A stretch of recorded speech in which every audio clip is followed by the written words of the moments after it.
اللہ کی نظر میں اسلام کے علاوہ کوئی دین نہیں. دوسری بات آیت وَمَن يَبْتَغِ غَيْرَ الْإِسْلَامِ دِينًا فَلَن يُقْبَلَ مِنْهُ, جو اسلام کے علاوہ کسی اور کلچر کو, مذہب کو, دین کہتے ہیں طریقہ حیات, کوئی بھی لائف اسٹائل, لائف سسٹم اسلام کے علاوہ کہیں اور سے لے گا, چاہے وہ مذہب ہو کوئی اور, چاہے وہ کلچر ہو, کہیں بھی جانے کی کوشش کرے گا, لن یقبل منہ, ہرگز قبول نہیں کروں گا, اٹھا کے دیوار پہ پھینک دوں گا میں. تو اب میرے پاس میرے بھائی اسلام کے علاوہ کوئی اور آپشن بچا نہیں ہے. آپ کہہ سکتے ہو تو اللہ کی دھمکیاں ہیں نا, اللہ نے 2 دھمکیاں دے دی, میں نہیں مانوں گا کچھ بھی, کتنے ہی اس پہ آپ کے پاس دلائل کے انبار ہو. آپ کہیں ایکچولی اللہ تعالیٰ, اصل میں ہم جس صدی میں تھے اس میں ہم گوروں کو دیکھ رہے تھے, انہوں نے اتنی ترقی اسی زنا شراب میں کی ہے, اور ہم ابھی لوگوں کو سٹوں سے بھی بچا رہے ہیں, سگریٹ کے خلاف تقریریں کرتے پھر رہے ہیں. اے اللہ یہ آج انہوں نے کیا, آپ کچھ بتا رہے تھے نا, وہ سٹے کے علاوہ کچھ چیزیں آ گئی ہیں امریکہ میں, وہ کیا چیز تھی, چلیں ہاتھ کے ہاتھ وہ بھی حل ہو جائے گا مسئلہ. ویٹ, امریکہ میں ویٹ بہت لی جا رہی ہے. ابھی پتہ نہیں چرس کا مہذب نام ہے یا ہیروئن کو پیار سے ویٹ کہتے ہیں, لیکن کوئی نشے کی چیز ہے. جو ڈیٹیل یہ یو ایس اے سے آئے, جو ڈیٹیل انہوں نے مجھے بتائی, میں نے کہا تو جائز نہیں ہے. کہہ رہے ہیں لوگ کہتے ہیں اسے پی کے نشہ تھوڑی آتا ہے, شراب پی کے تو ٹن ہو جاتا ہے نا دماغ, اسے پی کے تو دماغ ٹن نہیں ہوتا. یوں سمجھ لیں کہ انگلش میں چرس, صحیح ہے نا, سادہ زبان میں یہ کہوں گا. تو میں نے کہا میرے بھائی چرس بھی حرام ہے, ہیروئن بھی حرام ہے. ہیروئن پی کے بھی کوئی دماغ آؤٹ, چرس پی کے بھی نہیں ہوتا, بلکہ دماغ سیٹ ہوتا ہے چرس پی کے. دماغ خراب ہوتا ہے جب چرس نہ ملے. تو اس اصول کے مطابق تو چرس پینا پھر واجب ہو گئی. کیا خیال ہے بھائی, کیونکہ چرس پینے سے دماغ سیٹ ہوتا ہے چرسیوں کا, ایسا ہی ہے نا. تو چرس پینا کیا ہو گئی پھر. اب کوئی چرسی میرے پاس آئے اور کہے کہ جی میں ویٹ پیتا ہوں, پینے کا لفظ استعمال ہوتا ہے اس کے لیے, یا میں جناب چرس پیتا ہوں, میں کہوں کہ حرام ہے, وہ کہ حرام کیوں ہے, میرا تو دماغ اس سے سیٹ ہوتا ہے. تو میں جواب میں یہ کہوں گا چرسیوں کا سیٹ ہوتا ہے, نارمل آدمی کا سیٹ نہیں ہوتا. یہی اس کے ناجائز ہونے کی دلیل ہے کہ تم نے ایسی چیز پینا شروع کر دی ہے, تمہیں نہیں ملے گی تو تمہارے دماغ کی سیٹنگ خراب ہو جائے گی. یہ بھی تو نشہ ہے نا. دیکھو جیسے شراب پینے سے کھوپڑی آؤٹ ہوتی ہے, تو ایسے ہی چرس نہ پینے سے چرسیوں کی کھوپڑی آؤٹ ہوتی ہے. اس کا مطلب یہ چیز بالآخر کھوپڑی کو آؤٹ کرنے کا ذریعہ بنتی ہے. تو پینے والے کی کھوپڑی آؤٹ ہوتی ہے, جو نہیں پیتا اس کی کھوپڑی آؤٹ نہیں ہوتی. اس کا مطلب پینا حرام ہے تاکہ آپ کی کھوپڑی سیٹنگ پہ رہے. روٹی آپ کھاتے ہو, نہیں ملے, کھوپڑی آؤٹ نہیں ہوتی. ٹینشن ہونا الگ چیز ہے, دماغ کا خراب ہونا الگ چیز. بہکی بہکی باتیں تھوڑی کرے گا بھوک میں کوئی, ورنہ تو رمضان میں سارے افطاری کے وقت میں بہک گئے ہوتے ہیں. کیا خیال ہے, رمضان میں پھر یہ ہوتا ہے کہ افطاری کا ٹائم ہوتا ہے اور سب الٹی الٹی باتیں, شوہر بیوی سے کہہ رہا ہوتا آئی لو یو, مجھے آپ سے بہت محبت ہے. افطاری کے وقت میں بیوی شوہر سے کہہ رہی آپ بھی بہت اچھے ہیں. جیسے ہی پکوڑا پیٹ میں جاتا خیال ہوتا ہے یار ہم کس قسم کی باتیں کر رہے تھے افطاری میں بیٹھ. سمجھ آئی. لیکن آپ دیکھتے ہیں کہ سحری کے وقت میاں بیوی کی جو کنورزیشن ہوتی ہے, وہی گالیاں, وہی ایک دوسرے کو تانے, وہی الحمدللہ افطاری میں اور زیادہ شروع ہو جاتی ہیں.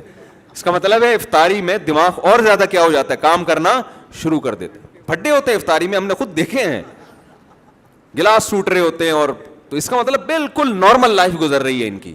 چرسی کے ساتھ ایسا نہیں ہے بھائی.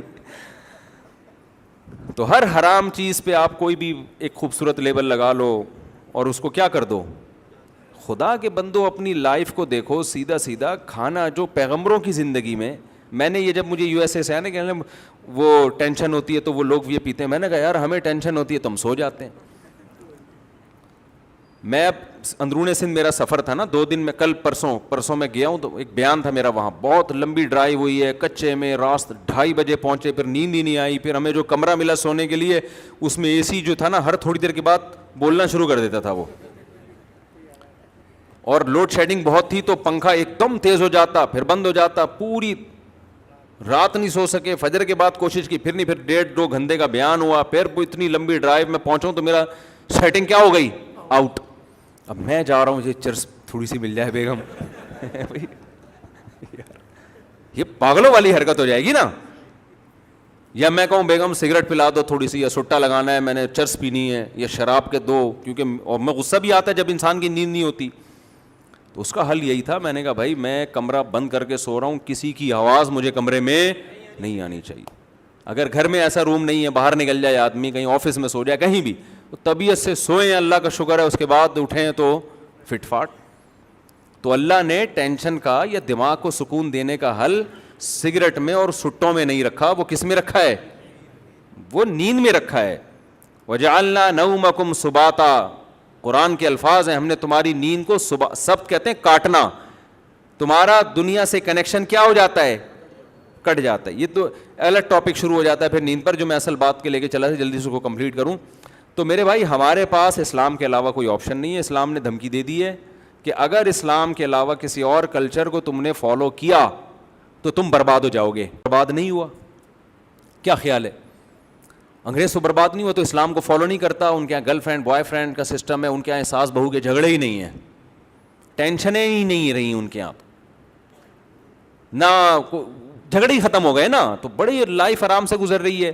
تو اللہ نے قرآن میں کہہ دیا کہ پوری آیت ذرا غور سے سنو, وَهُوَ فِي الْآخِرَةِ مِنَ الْخَاسِرِينَ. میں نے دنیا کی بات نہیں کی ہے, میں نے بتایا کہ وہ آخرت میں کیا ہوگا؟ خسارے والوں میں سے. ہوتا دنیا میں بھی خسارے, لیکن بعض دفعہ وہ نظر نہیں آ رہا ہوتا, اس کو ڈیفائن کرنا بڑا مشکل ہو جاتا ہے. اس لیے اللہ نے اس آیت میں, جو انتہائی اہم آیت تھی, اس میں دنیا کے خسارے کا تذکرہ نہیں کیا. کیا مطلب؟ دیکھو دوبارہ آیت پڑھ لیتا ہوں. اللہ کہتے ہیں جو اسلام کے علاوہ کسی اور دین کو, مذہب کا لفظ استعمال نہیں کیا قرآن نے جان کر. دین کا مطلب کوئی بھی طریقہ حیات, سسٹم, لائف گزارنے کا ایک سسٹم ہوتا ہے نا. بعض لوگوں کا کوئی سسٹم ہی نہیں ہوتا لائف گزارنے کا, تو وہ بھی ایک سسٹم ہی ہے. سمجھتے ہو کہ میں نے ویسی زندگی گزارنی, یہ بھی کچھ, یہ بھی ایک کانسیپٹ ہے. جیسے لوگ کہتے ہیں نا ہمارا کوئی فرقہ نہیں ہے, تو یہ بھی ایک فرقہ ہی ہے. نہیں یہی بات ہے, دنیا میں کوئی پاگل ایسا نہیں جس کا کوئی فرقہ نہ ہو, یہ بھی ایک فرقہ. فرقے کا مطلب کیا ہے؟ بہت سارے کانسیپٹ ہیں نا, تو ایک کانسیپٹ یہ بھی ہے. تو یہ جو کہتے ہیں نا ہمارا کوئی فرقہ نہیں ہے, ڈرامے بازی ہے. سب کا فرقہ ہوتا ہے, یہ دیکھا جائے گا یہ صحیح فرقہ ہے یا غلط فرقہ ہے. آپ کے میرا کوئی نظریہ ہی نہیں ہے, یہ بات غلط ہے. نظریہ ہے آپ کا, یہی ایک نظریہ ہے. فری تھنکر ہونا بھی ایک نظریہ ہے, ایک کانسیپٹ ہے. اور کانسیپٹ کی ڈیفینیشن کیا ہے؟ جس پر صحیح یا غلط ہونے کا فیصلہ کیا جا سکے. کانسیپٹ کسے کہتے ہیں؟ نظریہ کسے کہتے ہیں؟ جس کو یہ کہا جا سکے کہ یہ صحیح ہے یا غلط. اور آسان مثال دیتا ہوں, دیکھو نیوز یا خبر کسے کہتے ہیں پتہ ہے آپ کو؟ خبر کی ڈیفینیشن کیا ہے؟ بہت سارے سینٹنس ہوتے ہیں نا جنہیں ہم کہتے ہیں کہ یہ خبر ہے یا یہ انشاء ہے. ہم جب عربی گرامر شروع کرتے ہیں نا, تو سب سے پہلی جو بات آتی ہے کہ جب بھی ہم کلام کرتے ہیں نا, تو ہمارے کلام کی, ہماری بات چیت کی, دیر آر 2 ٹائپس آف کلام. ایک قسم یہ ہوتی ہے کہ جس کو خبر کہا جاتا ہے, خبر, انگلش میں نیوز کہتے ہیں. ایک قسم وہ ہوتی ہے جو خبر نہیں ہے, جس کو جملہ انشائیہ کہتے ہیں. کوئی چیز آپ ایجاد کر رہے ہیں اس میں. مثال کے طور پر میں آپ کو آرڈر دیتا ہوں پانی لے آؤ, یہ خبر نہیں ہے, یہ ایک انشاء ہے. میں اپنی طلب کو کیا کر رہا ہوں؟ ظاہر کر رہا ہوں. نکاح میں ایجاب و قبول ہوتا ہے, دولہے سے پوچھا قبول ہے, اس نے کہا ہاں قبول ہے. یہ خبر نہیں دے رہا, یہ نکاح کو ایجاد کر رہا ہے. جب قبول ہے بولتا ہے تو نکاح عدم سے وجود میں آ جاتا ہے. سمجھ میں آ رہی ہے بات؟ یہ خبر نہیں ہے. تبھی دولہا جب کہتا ہے نا, اچھا پہلے میں خبر کی ڈیفینیشن بتا دوں. خبر کہتے ہیں کہ جب بھی کوئی آپ نے ایسا جملہ کہا جسے یہ کہا جا سکے کہ یہ سچ بول رہا ہے, یا یہ کہا جا سکے یہ جھوٹ بول رہا ہے, تو ایسے سینٹنس کو کیا کہتے ہیں؟ خبر. سمجھ میں آ رہی ہے بات؟ مثال کے طور پر آپ نے کہا آج میں بھوکا ہوں, ہم کہہ سکتے ہیں جھوٹ بول رہا ہے, ہم یہ بھی کہہ سکتے ہیں سچ بول رہا ہے. یہ سینٹنس کیا ہے؟ خبر ہے. کیونکہ اسے سچ, خبر سچی بھی ہوتی ہے, کبھی جھوٹی بھی ہوتی ہے. اس کو سچ اور جھوٹ سے تعبیر کیا جا سکتا ہے. دولہا نے کہا, میں نے کہا جی آپ کے نکاح میں ہم نے فلاں خاتون کو اتنے مہر میں دیا, آپ کو قبول ہے؟ اس نے کہا قبول ہے. میں نے کہا جھوٹ بول رہا ہے سالہ. یہ کہہ سکتا ہوں میں ایسے موقع پہ؟ سالے کو تو ویسے بھی نہیں کہہ سکتے اگر وہ خبر بھی کہہ رہا ہو, دے رہا ہو. وہ کہے گا میں کوئی خبر تھوڑی دے رہا ہوں, آپ نے کہا قبول ہے, میں نے اپنے ایک دل کے اظہار کر دیا کہ ہاں جی مجھے یہ رشتہ قبول ہے. تو اس کو سچا یا جھوٹا نہیں کہا جائے. میں کہتا ہوں جاؤ پانی لے کر آؤ, آپ کہتے ہیں مفتی صاحب صحیح بات نہیں کر رہے. میں بات کر ہی نہیں رہا, میں تو آرڈر دے رہا ہوں. بات, خبر, اس کی ڈیفینیشن کیا ہے؟ کوئی ایسا سینٹینس آپ استعمال کرتے ہیں جس کے بارے میں یہ آدمی کہہ سکتا ہے کہ یہ سچ ہے یا یہ جھوٹ ہے, تو ایسی خبر کو کیا کہا جا سکتا ہے؟ نیوز. قرآن کی خبریں ہیں, ہم کہتے ہیں سچی ہیں, کافر کہتے ہیں جھوٹی ہیں, لیکن ان کو کیا کہا جائے گا؟ یہ قرآن نے خبر دی ہے. سمجھتے ہو بات کو؟ کیونکہ سچا یا جھوٹا کہا جا سکتا ہے, باقی الگ بات ہے کہ کہنا ٹھیک ہے یا نہیں ہے. ہم تو کہیں گے کہ جھوٹی نہیں ہے, یہ سچی خبریں. تو اسی طرح یاد رکھو, کانسیپٹ یا عقیدہ یا نظریہ, اس کی ڈیفینیشن یہ ہے کہ اس کو یہ کہا جا سکے کہ یہ ٹھیک ہے یا یہ غلط ہے. کوئی فری تھنکر ہے کہ کہتا ہے کہ میرا کوئی کانسیپٹ ہی نہیں ہے, نہ میں اسلام کو صحیح کہتا ہوں, نہ میں اسلام کو غلط کہتا ہوں, نہ میں عیسائیت کو صحیح کہتا ہوں, نہ میں عیسائیت کو غلط کہتا ہوں, نہ میں اس کا قائل ہوں کہ خدا ہے, نہ میں اس کا قائل ہوں کہ خدا نہیں ہے, میں تمام تھنکنگ سے فری ہو کے زندگی گزار رہا ہوں, لہذا میرا کوئی کانسیپٹ نہیں ہے. ہم کہیں گے تیرا یہی کانسیپٹ ہے. کیوں؟ اس لیے کہ یہ کانسیپٹ ٹھیک نہیں ہے. آپ فری تھنکر ہو کے زندگی گزارتے ہو نا, تو اس پر قرآن کہتا ہے آپ کو جہنم کی آگ میں ڈالوں گا, آپ کو خدا پر ایمان لانا پڑے گا. تو اللہ عذاب کیوں دے رہا ہے؟ اس لیے کہ آپ نے غلط نظریہ رکھا. تو اس کو قرآن غلط سے تعبیر کر رہا ہے کہ نہیں کر رہا؟ تو یہ جو کہتے ہیں نا ہمارا کوئی فرقہ نہیں ہے, ٹوپی ڈرامہ کر رہے ہوتے ہیں. یہ فرقہ آپ بنا رہے ہو, یوں کہو کہ یہ جو موجودہ فرقوں میں سے نہیں ہے, میں ایک نیا فرقہ مارکیٹ میں لانچ کر رہا ہوں. آپ یوں کہو کہ ایک نئی چیز آ رہی ہے, یہ نہیں کہو میرا کوئی فرقہ ہی نہیں ہے, ٹوپی ڈرامہ ہے. سمجھتے ہو گے نہیں سمجھتے؟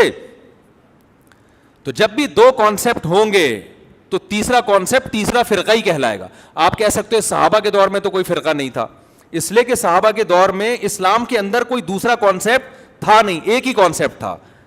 جب دوسرا آ گیا تو پھر یا تو دوسرا صحیح ہے یا پہلا صحیح ہے. تو پہلے کو بھی فرقہ کہا جائے گا, دوسرے کو بھی. یہی وجہ ہے کہ حدیث میں جو آتا ہے کہ میری امت میں 73 فرقے ہوں گے,